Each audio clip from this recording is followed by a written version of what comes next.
They said this preacher man comes from Galilee.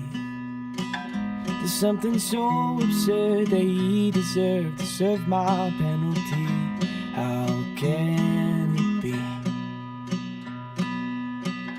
I know I've done my wrong, 'cause doing wrong is something I do well. I know the court of law, and something like this doesn't ring a bell.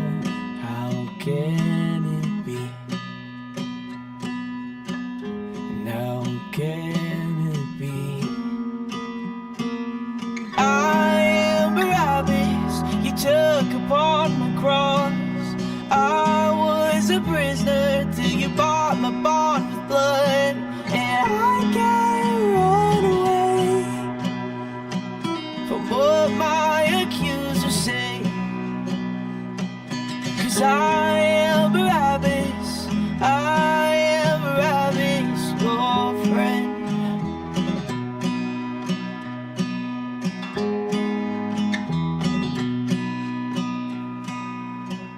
They made me sit right there as I watched them beat that preacher man. 39 of all them lashes should have been on my own skin. How can it be? How can it be? Oh, I am Barabbas, you took upon my cross. I was a prisoner till you bought my bond with blood. And I can't run away from what my accusers say, 'cause I am Barabbas, I am Barabbas, your friend.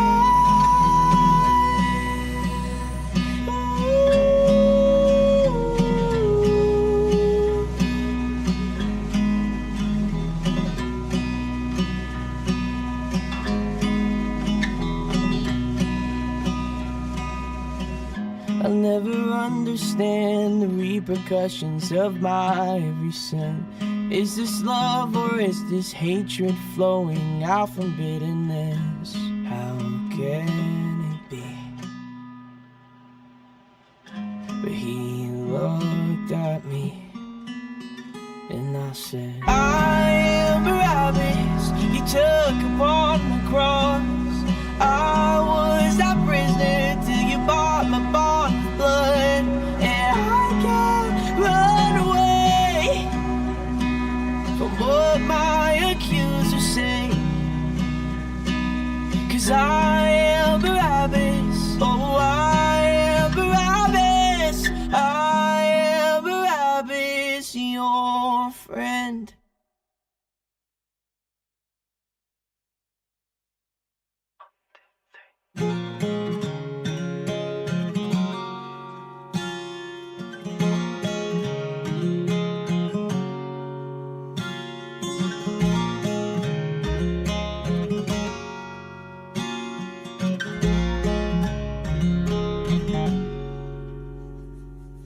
Boy, he could preach, that man spoke of things of heaven yet still on the earth. He stood on that hill from morning until you could see the hunger in our eyes.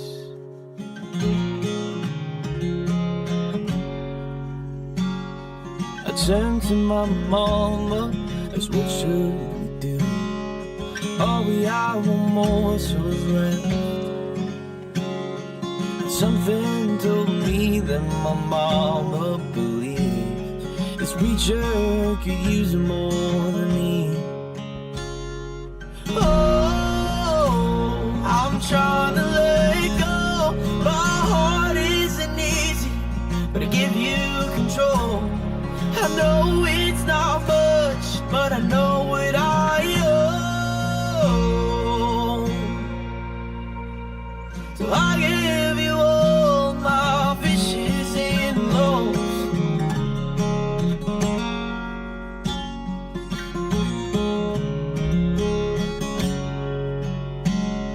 I saw his disciples, they were the two, witnessed how water turned wine. They've seen with their eyes the lame man arise. So I walked up to them and I said, oh, I'm trying to let go. My heart isn't easy, but I give you control. I know it's not much, but I know what I owe. I give you all of my fishes and loaves. My fishes and loaves.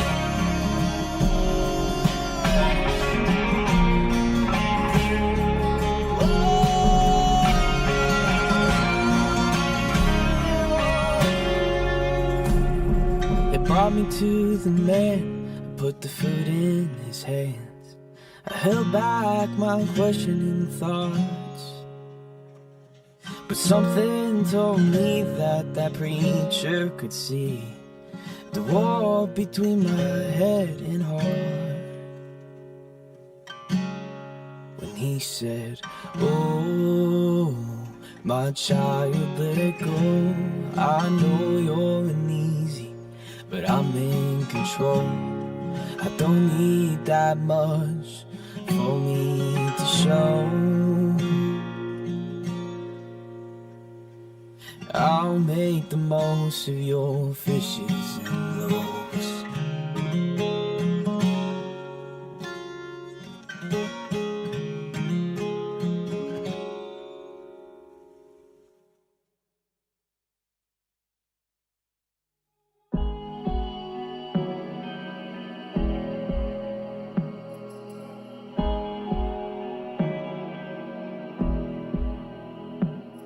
When I was young, you called my name.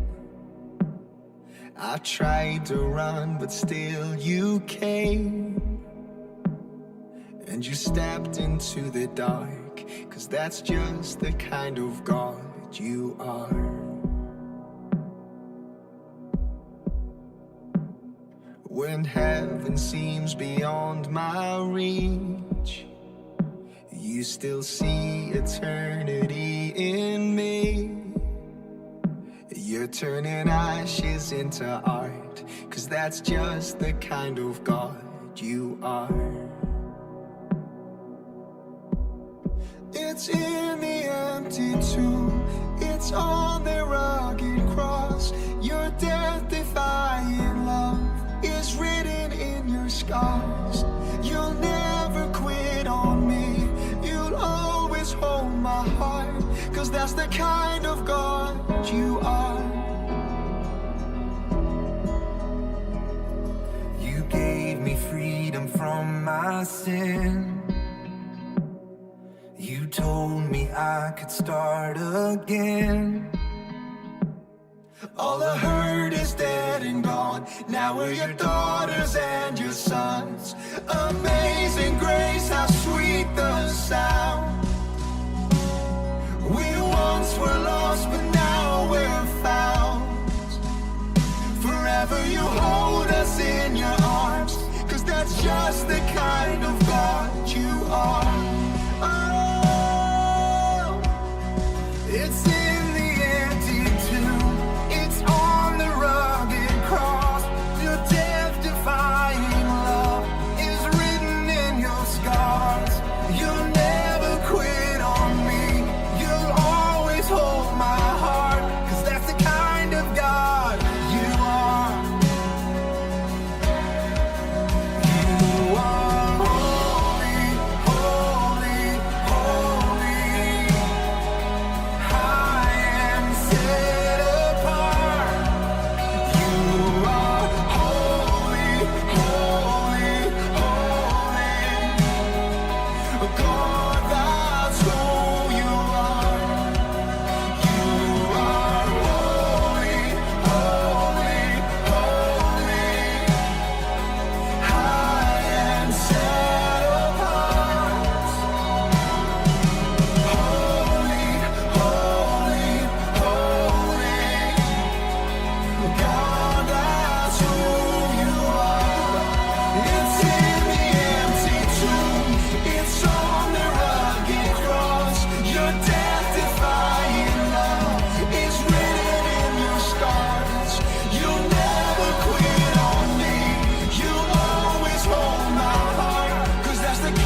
called my name.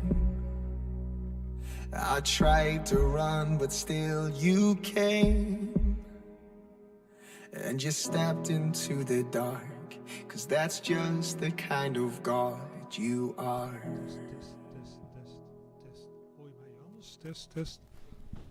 Test, ja.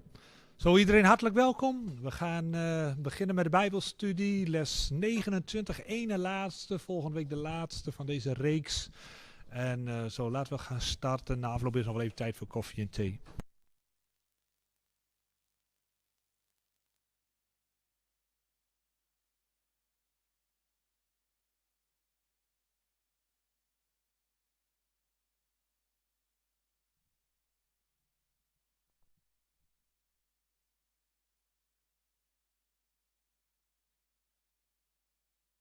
We're going to continue on our series with memorial stones. And this is the second to last lesson we're going to do today. Next week we have something special for Christmas. And then on the 31st will be our final lesson, and we'll bring this to a close. So let's get our main verse as we begin. Joshua 4, 4 through 7. This is where our title, Memorial Stones, comes from. Then Joshua called the 12 men whom he had appointed from the children of Israel, one man from every tribe. And Joshua said to them, "Cross over before the ark of the Lord your God into the midst of the Jordan, and each one of you take up a stone on his shoulder according to the number of the tribes of the children of Israel, that this may be a sign among you, when your children ask in time to come, saying, 'What do these stones mean to you?' Then you shall answer them that the waters of the Jordan were cut off before the ark of the covenant of the Lord. When it crossed over the Jordan, the waters of the Jordan were cut off. And these stones shall be for a memorial to the children of Israel forever." Okay, let's begin. This series, if you're here for the first time, I've been doing two things. Number one, I've been telling stories about our history and of our church and our fellowship, but also along the way, mixed in with these stories, is I am explaining principles of our fellowship, of how we operate and how these came about. So let's talk first of all about support and ethics. My father experienced the church world. Mostly he was saved in a denomination called the Foursquare Gospel Church.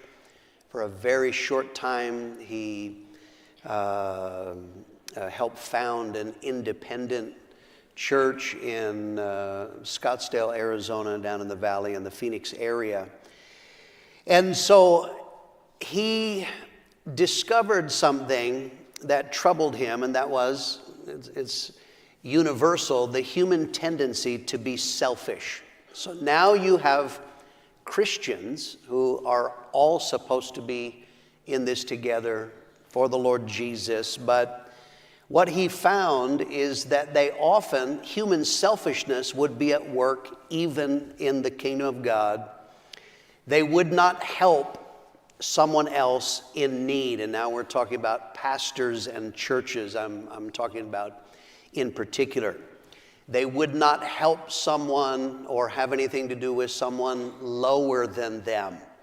My dad discovered this. He was low on the totem pole, and so because of that, there were, in his opinion, there were people, they wouldn't have anything to do with him because he couldn't do anything for them.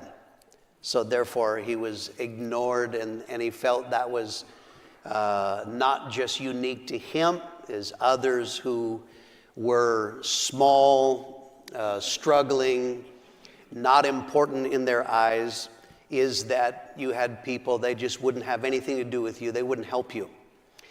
Or another thing he saw is if there was someone that they were not so much lower than you, if they were an equal, they were somewhat on the same level, they viewed others on their same level as competitors. So human selfishness, I'm not going to help you because you might rise and get ahead of me. And one of the things that was very troubling to him is he saw pastors who would violate other pastors or other churches for a personal advantage. You remember in One of the very early lessons, when we began in our church, we didn't have any homegrown evangelists. So the evangelists that we had, all of them, of course, were from outside of our church. And remember, I told you a story. We had a man that he considered to be a friend and would invite to preach, is giving expression. And while the man is coming and preaching, he's also meeting people and showing them in the Old Testament a scripture about tithing to the priest and getting people. So think about this. He is invited. We're going to raise an offering and give it to him to support him. But he secretly is meeting with people and telling them, you send your tithe to me. So because that was the church world, is that probably this man had been raised in an atmosphere where they didn't take care of evangelists, and because he had a dishonest streak in himself, there's no excuse for it, but he probably got used to, you got to take care of yourself because they're not going to take care of you. So now God begins to bless our church, and we began to plant churches. And so my father saw the vision according to the Bible of the Bible plan of fellowship. Fellowship. We are a fellowship, not a denomination. And I repeat again so you understand this. A denomination is groups of people, groups of churches. What holds them together? Laws, bylaws, legal structure. You have to, according to the bylaws. But the Bible pattern is not a denomination held together by laws, but fellowship. Fellowship is people, pastors, churches, bound together or working together, not by laws, but by common cause. Philippians 1, verse 5. For your fellowship in the gospel from the first day until now. Okay, he is writing now to a church, and he says he is commending them for their fellowship in the gospel from the first day until now. And that word fellowship, the word literally means joint sharing in the Greek. It comes from two words, joint sharing, but literally partnership. So he's writing now to a church, and he said, we are partners in the gospel. In other words, he's not writing saying you have to because the bylaws say so. He says you chose to partner. And that is what we are, is the idea of fellowship. 1 Thessalonians 3, verse 2. And sent Timothy, our brother and minister of God, and our fellow laborer in the gospel of Christ, to establish you and encourage you concerning your faith. Okay, now you see here in this, that word fellow is the same word fellowship. It has the same idea, joint. So he is our joint laborer, our co-laborer. In other words, he's saying, this is a man, he is another pastor, but I sent him to your church to establish you, encourage you in the faith. And so now Pastor Mitchell began to get this understanding how we should organize this growing group of churches. He was deliberately, I do not want to be a denomination, I want fellowship. So fellowship involves mutual benefits. If you are connected to something larger than yourself, you gain benefits. You are helped by other people. Romans 1, 11 and 12. I long to see you, that I may impart to you some spiritual gift, so that you may be established. That is, that I may be encouraged together with you by the mutual faith both of you and me. Okay, there are benefits, and there can be many benefits when we send couples out. There are, of course, financial benefits. We support them. But I can tell you, I have pioneered twice.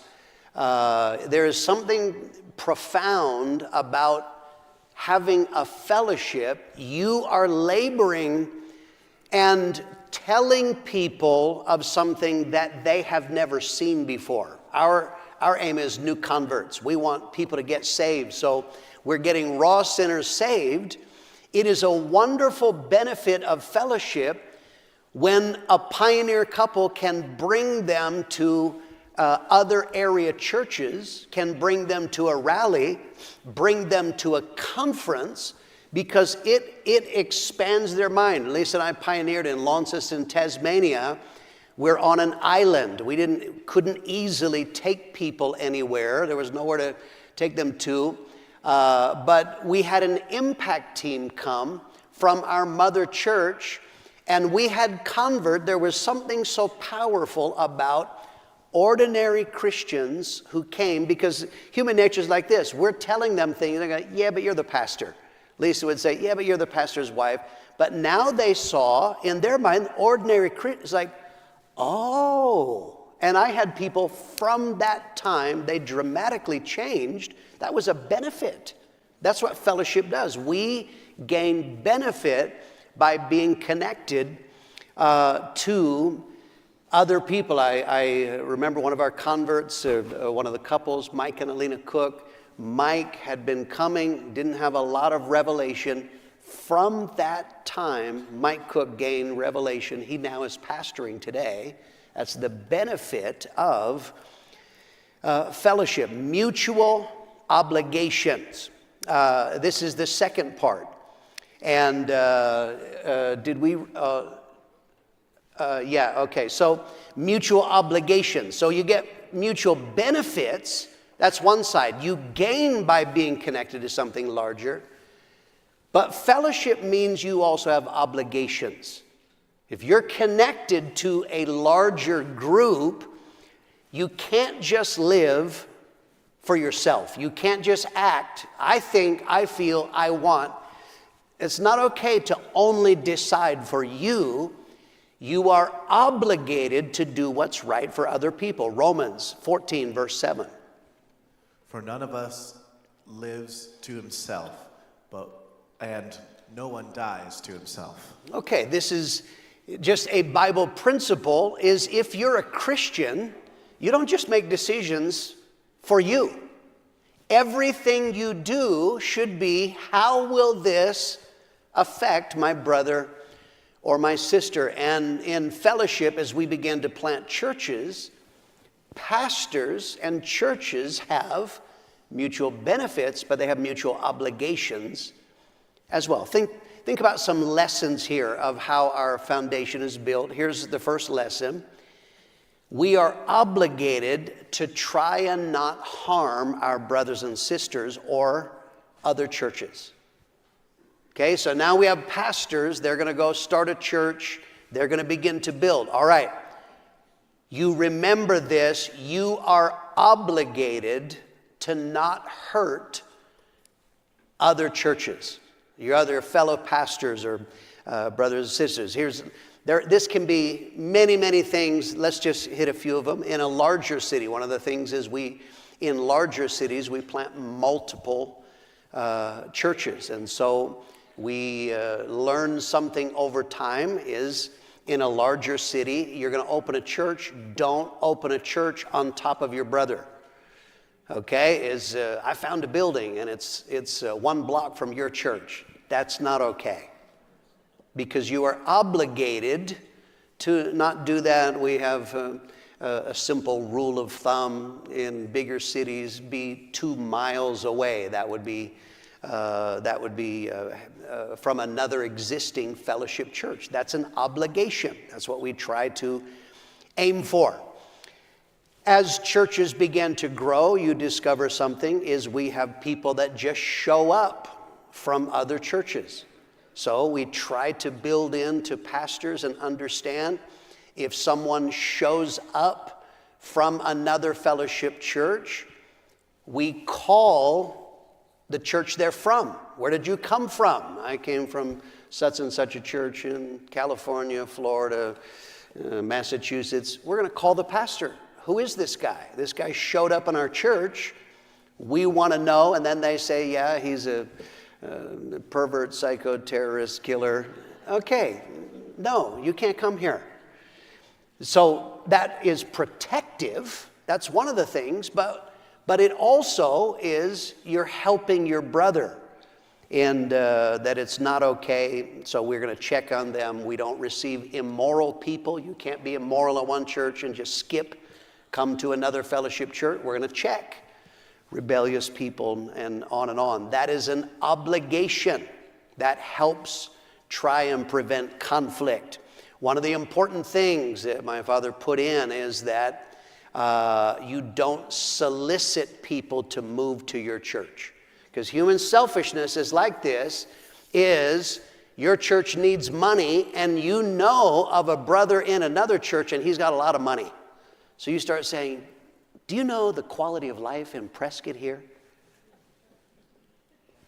So this is how the church world operates. You target people. You need a musician, need a new piano player. So you know that brother across town has a great piano player. So you start, man, the Lord is, I've just been praying.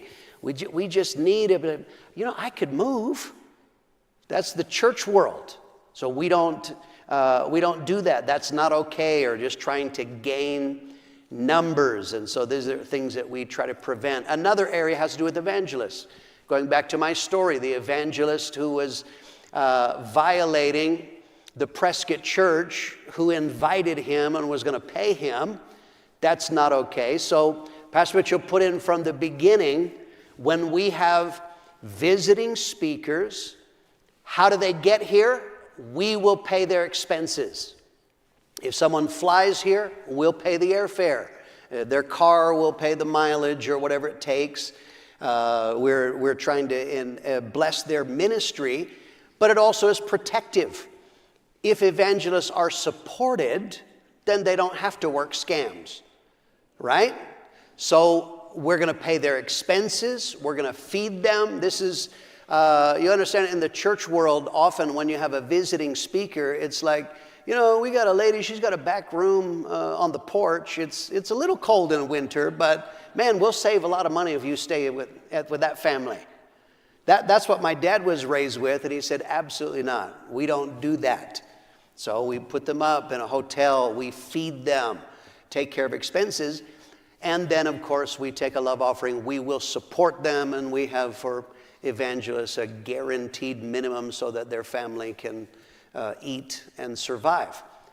But there's another side to that, we require of evangelists, when they come, you are not going to counsel people. So when they come in, they don't understand what's going on. They don't know the people. And so it might be easy for them to give advice that might go against what the pastor has been working with them. You're not going to counsel. You're not going to solicit people for money. And so these are things that are protective. That's fellowship. So the lesson, you will not try and harm or try not to harm your brothers and sisters or other churches. Another lesson is fellowship means we are obligated to help other churches and support other churches. From the beginning, when we planted the first church in Wickenburg, Arizona, we began sending impact teams. And originally they called these guerrilla teams, not G-O-R-I-L-L-A, but G-U-E-R, guerrilla. This is warfare. And that was confusing to me as a child. Why are we sending guerrillas there? I don't get that. But so we change it now to impact teams. But this is the point. When we sent the Burrows to Wickenburg, we didn't just say, God bless you, brother, you labor. We went down and evangelized for them. Close by, when we planted a church in Cottonwood, in Tucson, in Flagstaff. Impact teams are foundational to our fellowship. And from early days when we plant a church, men are receiving impact teams, but they also should start building in, we send, we help other churches to succeed. We're not competitors. What Dad was used to is, I'm not going to help you because you might do better than me. I don't want you to succeed, so I don't help you. Fellowship is, how can I bless you? Impact teams is one of the ways, and especially you're doing that to help smaller churches. So that is impact teams. Support of area-wide events. One of the things as churches begin to grow, we have events that are not just for a church, for an area, a rally, a pioneer rally, or different kinds of rallies. And so we support those. And that is an expectation. If you are in an area, when we send a church to an area, you are going to support. You're not just going to go and do your own thing and be asking for benefits. You come help me. When there is an area-wide event, we expect that pastors and churches will participate. And one of the very important things, and I know that people are watching all over the world, let me say something about support. In our fellowship, you don't just support your own tribe. Tribalism is deadly in the larger work of God. I'll explain this. What happens is we have what we call wings of the fellowship. So you now have Prescott and our churches, Tucson and their churches, Chandler and their churches, Tempe and their, on and on and on, each conference center. Human selfishness starts being like this to be tribal. Okay? Tribalism means loyalty to your own tribe. And by tribe now, I'm not talking about natives, I'm talking about churches, wings of the fellowship.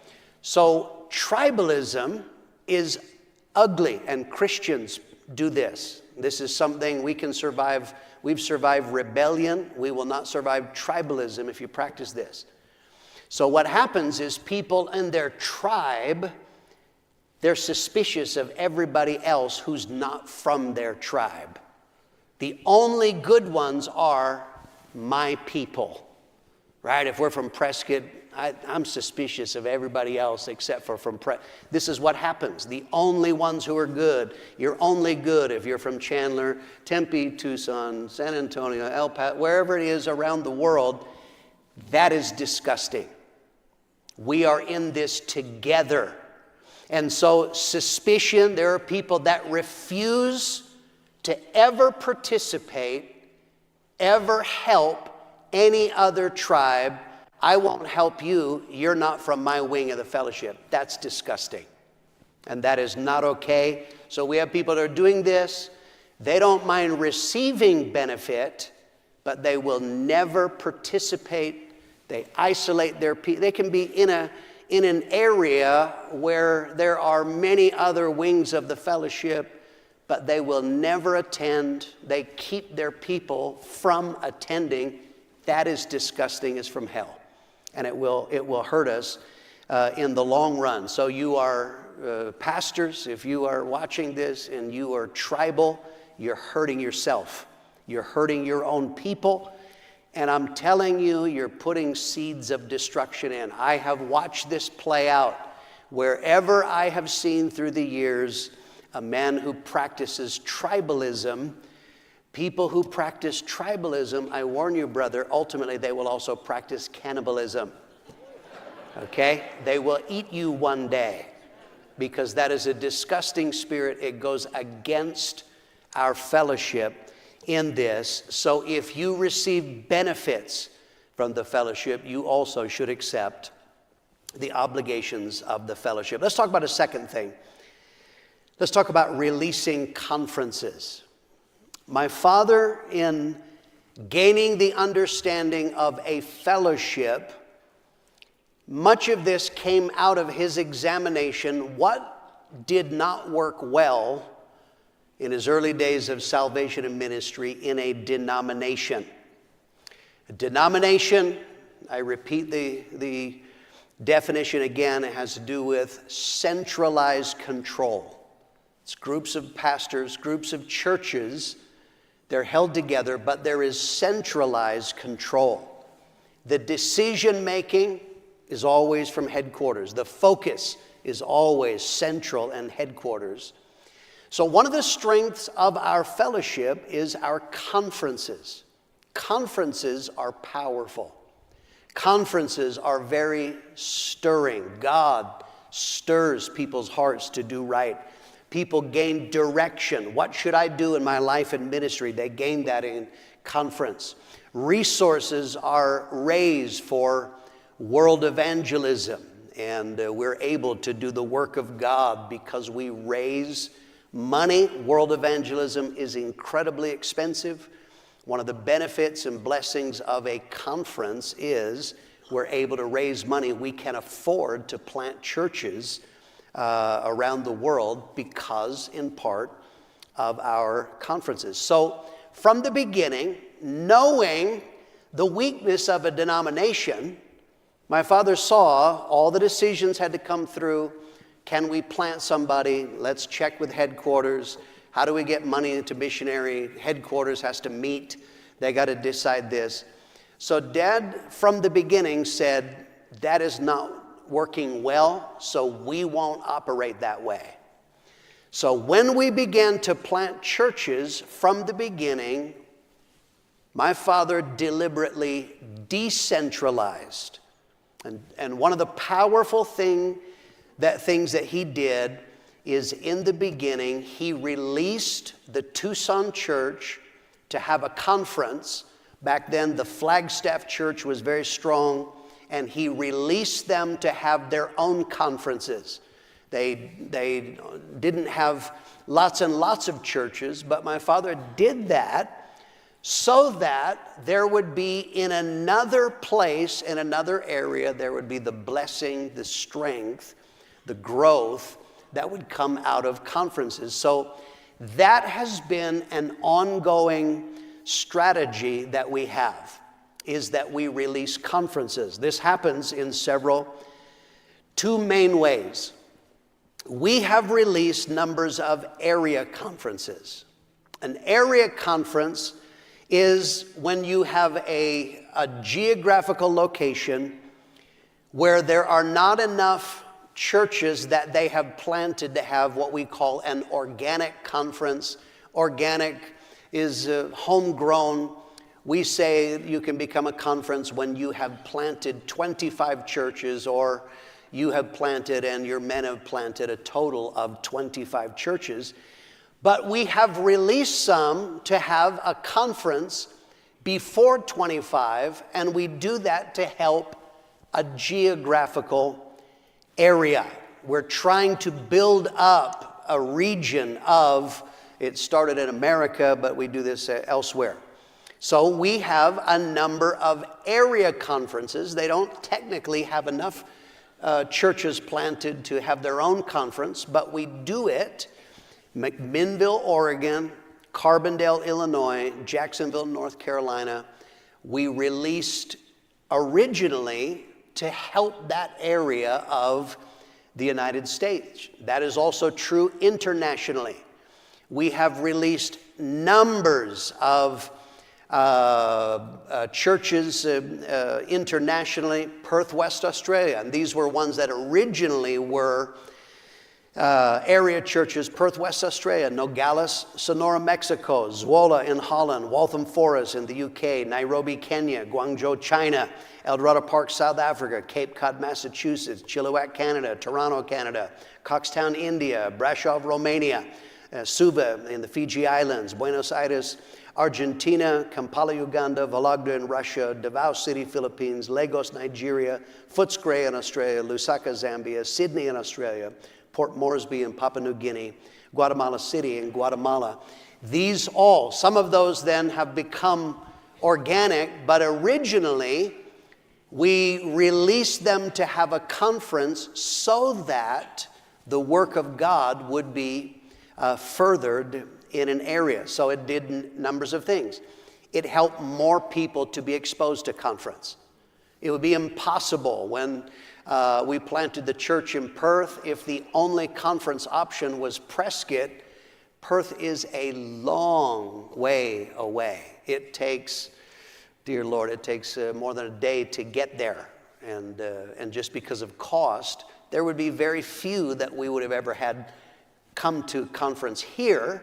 But by releasing it in Perth, it enabled many more people to be exposed to conference. Also internationally, we release conferences because this helps develop leaders within the nation. When you start in an international conference, obviously in the beginning, the bulk of the preaching will be done either by visiting preachers or missionaries, but our goal is to raise up workers from within the nation. So then, as they begin planting churches and workers start to rise, we let them preach, which helps them to grow. We let them take offerings. That's another level of responsibility. And so numbers of those on the screen. Perth is no longer just an area conference. That is an organic conference in its own right. Nogales, Zwolle, Waltham Forest, Nairobi. Many of these now would, in their own right, they have more than 25 churches on their own. But how they grew was by releasing area conferences. And we do that in some places. But our overall strategy is we have a plan in place that we release a church to be a conference center. They start holding their own conferences when they have planted a total of 25 churches. That can be that they literally plant 25, or they plant and then their churches plant. But when the aggregate total of their churches reaches 25, they can then host their own conference. And the reason why it isn't that the Lord said from heaven, thou shalt have 25 and no more, and 24 is from hell, but it's just a logical common sense. What you want in a conference is, number one, if they're going to have a conference, we expect them to plant churches. So you've got to have size to be able to plant. And then what we want is ultimately we want them to plant internationally. And I think I explained at some point in the past, when they reach 25 churches, we shift the tithe structure. They may have churches out that tithe 5% to them and 5% to their mother church. When they become a conference center, their churches start tithing full 10% and upstream. As I explained, the fellowship is not this giant pyramid scheme that we get money from all over the world. We release, and we release finances. We have over 3,600 churches now. Many of them, we never get a cent from them, and that's okay, because our plan is to release conference centers, and we have released numbers of organic conference centers in the United States. We have released Chandler, Arizona, Tempe, Arizona, Gallup, New Mexico, El Paso, Texas, San Antonio, Texas, Las Vegas, New Mexico, McAllen, Texas, Killeen, Texas, Ogden, Utah was the latest one in America, and these were organic. They reached 25, and then they started their own conferences. We've released many organic conference centers internationally. Some of these would be Freetown in Sierra Leone, General Santos in the Philippines, Las Mochis in Mexico, Mexicali, BC in Mexico, San Luis, Mexico, Lucena City in the Philippines, Windhoek, Namibia, Rotherhithe in London, England, Iloilo City in the Philippines, Tagum City in the Philippines, Mexico City, Mexico, Cebu City in the Philippines, Harare, Zimbabwe. Those are all organic conferences. They had 25, and we released them. So as of right now, I'm teaching this in December of 2023. Right now, we have 15 conference centers in the United States. We have 39 conference centers internationally. So that means we have a total of 54 different conference centers doing what we do in Prescott all over the world. And some of those have 2 per year. So we have right now, December 2023, we have 61 conferences that take place every year around the world, more than one a week. And some weeks it's multiple in there. And that means when you have a conference, that means churches being planted, disciples being raised up, international churches planted, 61 conferences a year. We need to praise God for that and thank God for his goodness. Praise God. Let's talk about Central and South America. One of the things we learned in our fellowship is that Latin people historically have been very open to the gospel. We had a saying for a long time in our fellowship is, who is open to the gospel? M&Ms, Mexicans and military. They are our strongest churches were often based on those two groups. But people from Latin countries historically have been very open to the gospel. I think for three main reasons that this is true. Number one, Latin countries are predominantly Catholic. So Catholicism is false. They are not born again. But Catholics do have a basic respect for God. And so Catholics make excellent Christians. My wife was a Catholic. And she is no longer a Catholic, thank God. That's why her name is actually Maria, because she's a good Catholic girl. So Catholicism gives people a respect for God. That's helpful for the gospel. The second thing is, along with their Christian, Catholic beliefs, they often have a spiritual worldview. And often this is in unhealthy ways. It's common, many of you that you are of Hispanic descent, you understand they believe in the Blessed Virgin, but they also believe in curandera. They also believe in witchcraft, right? So they have this idea of the spiritual world. They are very open to supernatural things like healing. So that is actually very helpful for the gospel. And the third thing, why Hispanic or Latin people are open to the gospel is often because they have strong family ties. So when you get one in America, this is why so many of our churches are Mexican-based, based on people from Mexico, because when you get one saved, they want their whole family to be saved. And so they will they will invite, they're very evangelistic. So what happened when we began planting churches in Mexico, because of those three factors, the churches began to grow very rapidly. And remember, one of the principles I said is, Pastor, what you learn, we operate by where's the fishing good? And so when we saw the response in Mexico, it was natural that then people began to look at other Latin nations to plant churches. So the churches in Mexico began to look beyond Mexico.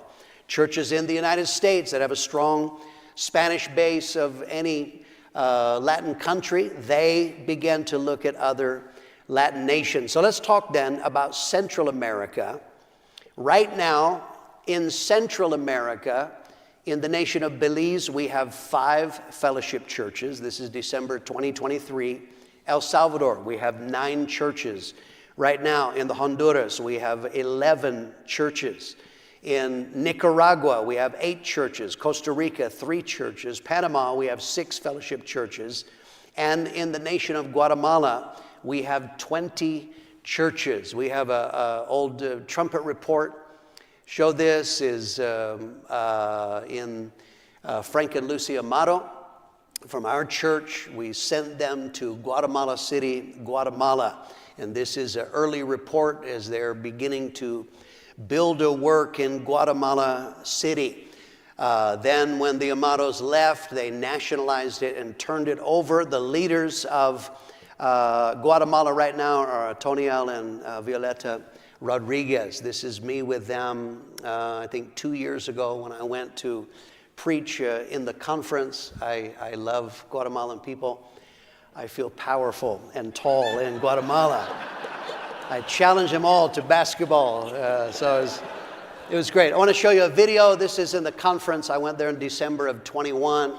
And here is the wonderful work that God is doing there, laboring with the same spirit and seeing a work for God. The Amados did a wonderful work there, and that has continued to go on. So Central America, we have numbers of churches. Thanks. Let's move on. South America. Now begin to move beyond Central America in the nation of Bolivia. Right now we have 16 churches in Bolivia. I have some photos. First of all, here is a recent rally. This is in Bolivia, William Ortiz Church, and as they're building a work for God, 16 churches there. That's Pastor Lamb in the center. He's the one who sent William Ortiz from his church in Las Vegas. But that work is going on. Have a video as well of this. This is in the rally. And one of the amazing things, and also up in the balcony here, and if I remember right now he is busy expanding in a new building to do that. One of the incredible things, many of you will never travel, you know that I travel extensively, is to go to a place. They're not singing in English. They're not praising in English. I have no idea what it is, but you can feel their spirit. And it is the exact same spirit that we would feel in our conference. They have the same heart, the same vision. They are reproducing the vision in a completely other nation. In the nation of Brazil, we currently have 7 churches. In Chile, we have 4 churches. In Colombia, we have 15 churches. We support several churches in Colombia. We have photos. These are various churches in Colombia. This is Felipe Segovia, who just nationalized it, but this is the work that he was building there in Cali, Colombia. Then in the nation, is there other photos or no? Oh yeah, this is also in Colombia. This is Ben Lopez, Ben and Magali Lopez. They're laboring in Colombia as well. I think that's all the photos. Is there another one, or that's the last one? I think. No, more photos. These are brothers. The next one, yeah, that's fine. And this brother is from El Paso, is also laboring in the nation of Colombia. In Ecuador, we have 13 churches. In French Guiana, that is technically part of South America. French-speaking, we have 1 church. In the nation of Guyana, we have 5 churches. In Paraguay, we have 1 church. Suriname, 7 churches. Venezuela, 4 churches. Uruguay, we have 2 churches in Uruguay. I have some photos of Uruguay. This is making sure this is the right one. Yes, this is Leo Cespedes in the nation of Uruguay, that he's building a work for God in that nation. In Peru, we have 16 churches. Peru right now is very, very responsive. Move on to the photos from Peru. And this is now the work in the capital, that they're having conference and having rallies in this. I think there's another page of photos, if I remember right.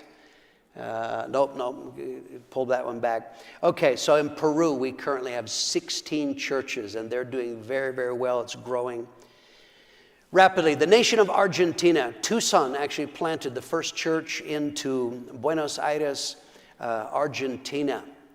From Prescott, we planted 3 churches. Jacksonville, North Carolina planted a church. Spain has a church there. Mexico has planted churches there. And in the early days, there was waves of revival. And so right about the time that Tucson started planting, And Australia planted as well into, I think they planted 2 into Argentina. It just happened to coincide that there was a national revival. Something very powerful was happening in the nation of Argentina. And so the response was very powerful. I have photos here. This is from the trumpet. And you see this is a couple, Kim Pensinger, Kim and Josie in Buenos Aires, Argentina. And initially, tremendous response. Australia planted the Zapatas into a city called Rosario in Argentina. And the response was initially tremendous in Argentina. But then there came problems in the nation. They had conflicts between pastors and churches. You had men that made foolish decisions. There were character issues. There were all kinds of problems of various kinds. And so what happened is that response initially, it changed. I think these are early days. This is in Rosario when I'm preaching there. And just was a tremendous response, some incredible miracles back in the day. But the response changed. And so what happened is that it was no longer in an atmosphere of revival.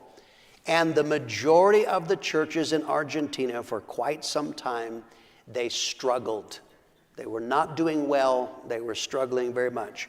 So here's a lesson that I want to give you, and it has to do with the power of leadership. A Bible principle has to do with leadership. God chooses men. The work is all God, but God has leaders, and leaders in many ways can hinder the work of God, or they can release the work of God. Joshua 1, verse 6. Be strong and of good courage, for to this people you shall divide as an inheritance the land which I swore to their fathers to give them. Okay, this is a Bible principle. God is speaking to a man, to a leader, Joshua, and he says, you shall divide for an inheritance the land for the people. In other words, God blesses you through a leader. That's a Bible principle. So now we're talking in a nation. So I want you to think about this. This is actually an amazing story. Buenos Aires, the original pastor left. Another man took over, and he had issues. He had a lot of strange things at work in him. There was a young couple in the church that had gotten saved under the first pastor, Juan Pablo and Silvina Cardo. And Juan Pablo is now in the church, and for whatever reason, the pastor that took over disliked him. I don't know if he was threatened by him or whatever. He would not allow Juan Pablo to have any form of ministry in the church at all. 0. You will do nothing for 7 years.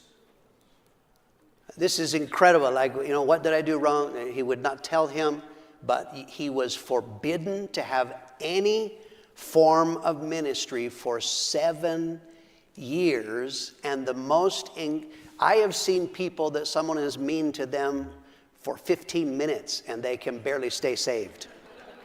They looked at me funny. They said, my baby has big ears. I can't even live. 7 years, he stayed in the church. He didn't leave.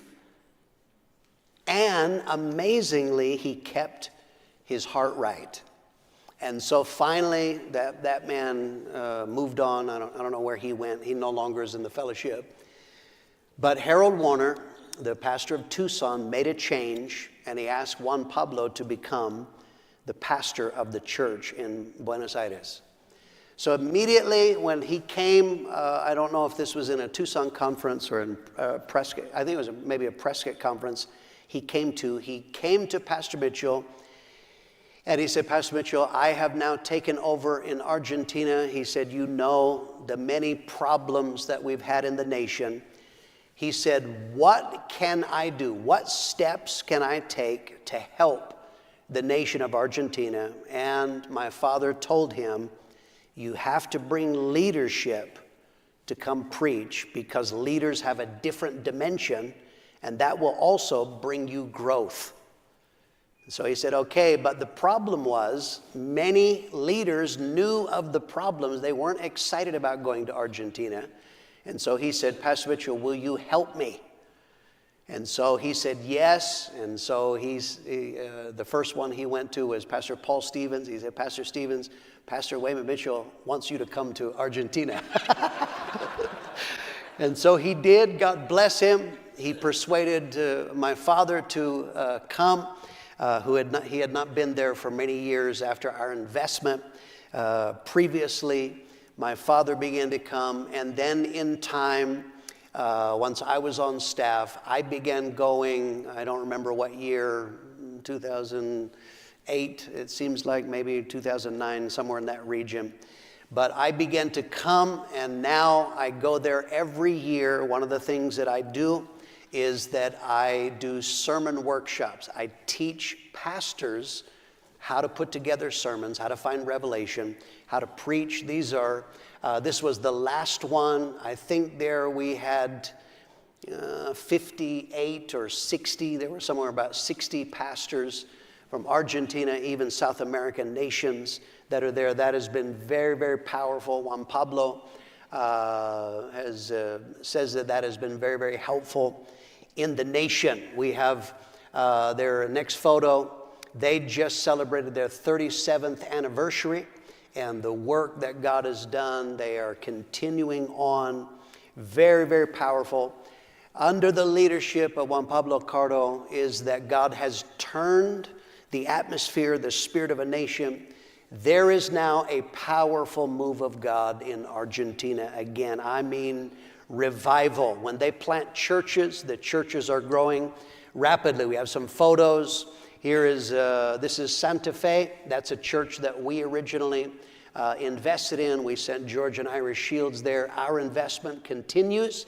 The church in Santa Fe doing well. Next photo. This is a men's discipleship that they did in the area. That is all men from Argentina.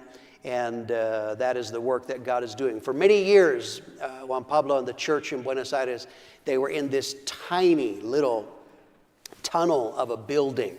It was very, very small, and it was hurting his growth. But he came across a building.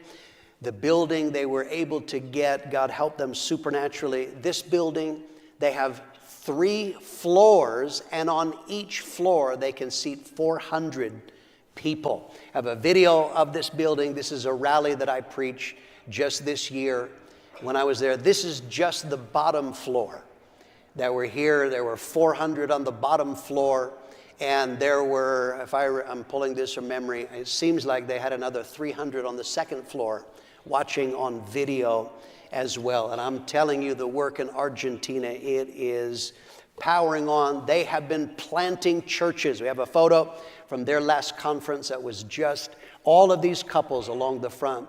These are couples that they planted out in the last conference that was just in October, if I remember right. As of right now, there are 58 churches in Argentina, December 2023, and they have 3 churches in 3 other nations. They planted churches in Paraguay, in Uruguay, and Brazil. We need to thank God for what God has done in Argentina. Thank you, God, for the work that you've done and being allowed us to be a part of it. Thank God. Okay, that's all we have for today. We have one more lesson. That will not be next Sunday. It'll be the 31st, and that will end our series. God bless you. Service will start at 10:30.